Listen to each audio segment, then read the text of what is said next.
The halls of Millstone High bustled with noise, laughter, and chaos, except around Emily. She walked with her head down, a book clutched tightly to her chest like a shield. For most students, school was a social jungle. For Emily, it was a battlefield. She wasn't loud. She didn't dress in trends. She didn't laugh with cliques. Her silence painted a target on her back. Emily had only been at Millstone for a month. Her father's job in the special forces meant they moved frequently. She'd stopped trying to make friends years ago, it always ended in goodbye. But this school felt different. Colder. Crueler. The girls here weren't just catty. They were predators. It began subtly, books knocked from her hands, whispered laughter behind her back, cruel notes slipped into her locker. But Emily never told anyone. Not her teachers. Not her father. Especially not her father. He already carried the weight of the world on his shoulders.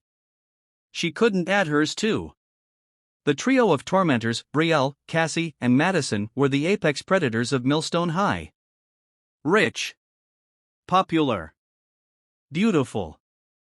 And utterly ruthless. They viewed Emily's quiet as weakness. And weakness, in their world, was unforgivable. One rainy Tuesday afternoon, everything changed. Emily was heading toward the bathroom when Brielle suddenly grabbed her wrist. "Where do you think you're going, freak?" she hissed. "Let go," Emily whispered, trying to pull away. But Cassie and Madison had already flanked her. "Let's show the little mouse what happens when she hides in corners," Cassie smirked. Emily struggled, panic rising in her throat like bile. The hall was empty, lunch break. No teachers. No witnesses. They dragged her into the girls' bathroom, kicking the stall door open and shoving her inside. Her back hit the cold tiles. Her book tumbled to the floor. "What's in that little head of yours, huh?" Brielle sneered, stepping closer. "Think you're better than us?" Emily trembled, silent tears forming. "Please. I didn't do anything." "Exactly," Madison snapped. "You don't belong here. You don't belong anywhere." But while the stall door was slammed shut, fate cracked open another. Just outside the school building, not 50 feet away, a SWAT training exercise was underway in the disused gymnasium. Tactical drills. Emergency response simulations. It wasn't just any squad, it was Team Viper, one of the most elite urban response units in the state. And leading them was Master Sergeant Daniel Pierce, Emily's father. He had checked in with the principal, who allowed his team to use the facility for a few hours. While his men practiced breaching maneuvers, Daniel decided to take a quick coffee break until he heard something. Faint. Muffled. A scream? His training kicked in instantly. He paused, motioned to his second-in-command. "Did you hear that?"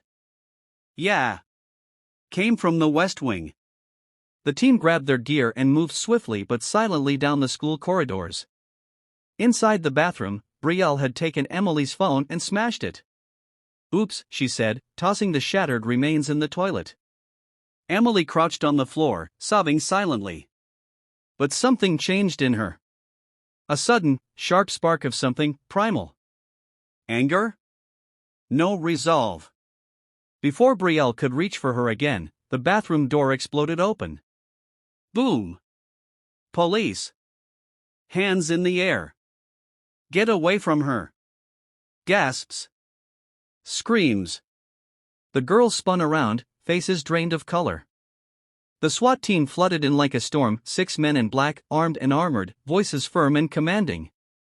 And in the middle of them stood Daniel Pierce. His eyes locked onto his daughter, huddled, broken, eyes wide with disbelief. "Emily," he rushed to her, cradling her carefully. "I'm here. You're safe now." The girls were pulled back, handcuffed despite their protests.